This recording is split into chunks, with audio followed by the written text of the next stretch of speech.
क्या कभी ऐसा हुआ है कि 5 मिनट का ब्रेक कब 1 घंटे के जाल में बदल गया, पता ही नहीं चला? अगर हाँ, तो ये चर्चा आपके लिए ही है। आज हम समझेंगे कि मॉडर्न आदतों यानी कि लतों पर काबू पाने का साइंस बेस्ड तरीका क्या है। चलिए, इसे रोहन की कहानी से समझते हैं। रोहन पढ़ाई के बीच में सिर्फ 5 मिनट के लिए सोशल मीडिया चेक करता था, लेकिन धीरे धीरे उसे एहसास ही नहीं हुआ कि कब वो 5 मिनट 1 घंटे में तब्दील हो गए। देखते ही देखते उसकी ये छोटी सी आदत एक ऐसी लत बन गई जिसने उसके कॉन्फिडेंस और मेंटल हेल्थ दोनों पर बहुत बुरा असर डाला। रोहन की कहानी से ये तो साफ है कि ये एक बहुत ही आम प्रॉब्लम है। तो इसे सुलझाने के लिए हमारे पास एक पूरा रोड मैप है। हम सबसे पहले समझेंगे कि ये मॉडर्न लत का जाल है क्या, फिर इसके पीछे की साइंस में उतरेंगे और फिर देखेंगे एक 30 दिन का एक्शन प्लान और उसे पूरा करने के ठोस प्रैक्टिकल स्टेप्स। तो चलिए पहले हिस्से से शुरू करते हैं, आधुनिक लत का जाल। ये समझना बहुत जरूरी है कि रोहन अकेला नहीं है। असल में ये कहानी आज इतनी आम हो गई है कि ये हम में से किसी की भी हो सकती है। जी हाँ, रोहन की कहानी कोई अनोखी नहीं है। आज लगभग 90% लोग, खासकर स्टूडेंट्स, किसी न किसी तरह की व्यवहारिक लत यानी बिहेवियरल एडिक्शन से जूझ रहे हैं। देखिए, लत मोटे तौर पर दो तरह की होती है। एक होती है पदार्थ की लत, जैसे सिगरेट या शराब।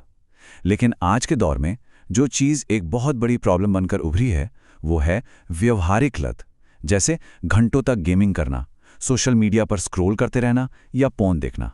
तो अब जब हम ये जानते हैं कि प्रॉब्लम कितनी बड़ी है, तो चलिए इसके पीछे की साइंस को समझते हैं। आखिर हमारे दिमाग में ऐसा क्या होता है जो हमें किसी आदत में बुरी तरह फंसा देता है? ये सेक्शन इसी न्यूरोलॉजिकल साइकिल को खोलेगा। ये जो लत का चक्र है ना, ये 4 स्टेज में काम करता है। सब कुछ एक छोटे से ट्रिगर, एक छोटी सी इच्छा से शुरू होता है। फिर वो इच्छा एक जबरदस्त क्रेविंग या लालसा में बदल जाती है। फिर हम वो काम बार बार करते हैं और अंत में होता है अपराध बोध या गिल्ट। और मजे की बात यह है कि यही गिल्ट हमें वापस उसी साइकिल में धकेल देता है। इस पूरे चक्र के पीछे जो मास्टरमाइंड केमिकल है वो है डोपामाइन। लोग इसे फील गुड केमिकल कहते हैं, पर असल में ये और चाहने वाला केमिकल है। ये हमें उस काम को करने के लिए उकसाता है जिससे हमें एक पल की खुशी या रिवॉर्ड मिले, और बस इसी से लत का पहिया घूमता रहता है। यहां देखिए, एक आदी दिमाग और एक सामान्य दिमाग में डोपामीन का लेवल कितना अलग होता है। आदी दिमाग एक रोलर कोस्टर की तरह है। डोपामीन का लेवल आसमान छूता है और फिर धड़ाम से नीचे गिरता है। इसी उतार चढ़ाव की वजह से पढ़ाई करना या दोस्तों से बात करने जैसी नॉर्मल चीजों में मजा आना बंद हो जाता है, क्योंकि उनसे डोपामीन का वो किक नहीं मिलता। तो हमने प्रॉब्लम समझ ली और उसके पीछे की साइंस भी। अब सबसे जरूरी सवाल, इससे बाहर कैसे निकलें? खैर, अच्छी खबर यह है कि एक साइंस बेस्ड प्लान मौजूद है। तो चलिए एक नजर डालते हैं 30 दिन के एस्केप प्लान पर। साइंस के मुताबिक इस लत को तोड़ने में लगभग 30 दिन लगते हैं।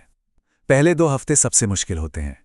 इसमें उदास और निराश महसूस हो सकता है क्योंकि दिमाग खुद को एडजस्ट कर रहा होता है।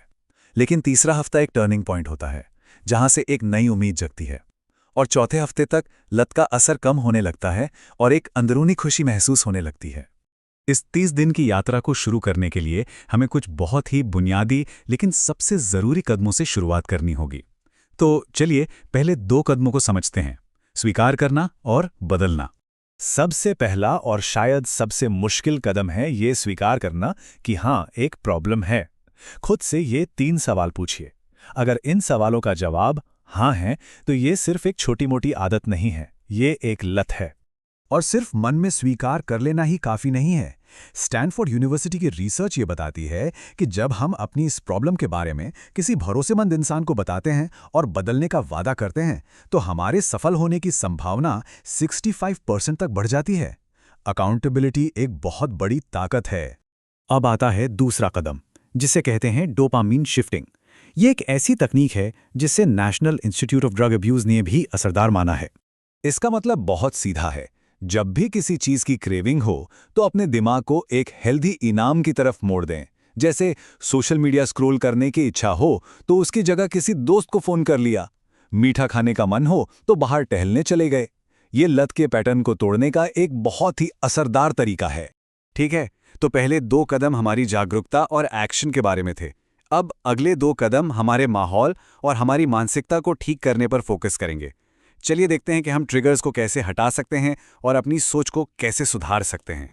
तीसरा कदम है उन बाहरी वजहों को पहचानना और खत्म करना जो लत के चक्र को शुरू करती हैं।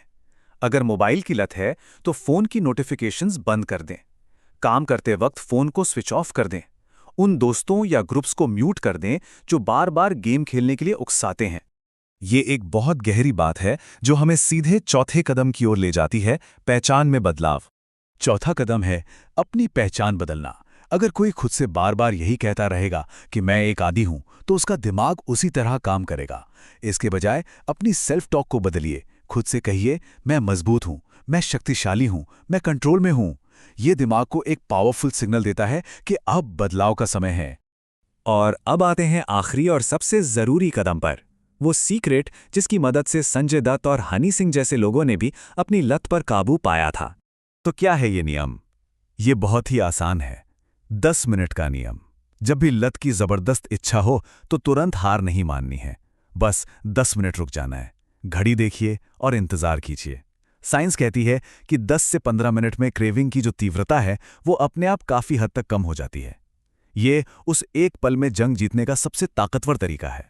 तो आखिर में सवाल यही बचता है कि कोई इंसान क्या बनने का फैसला करता है?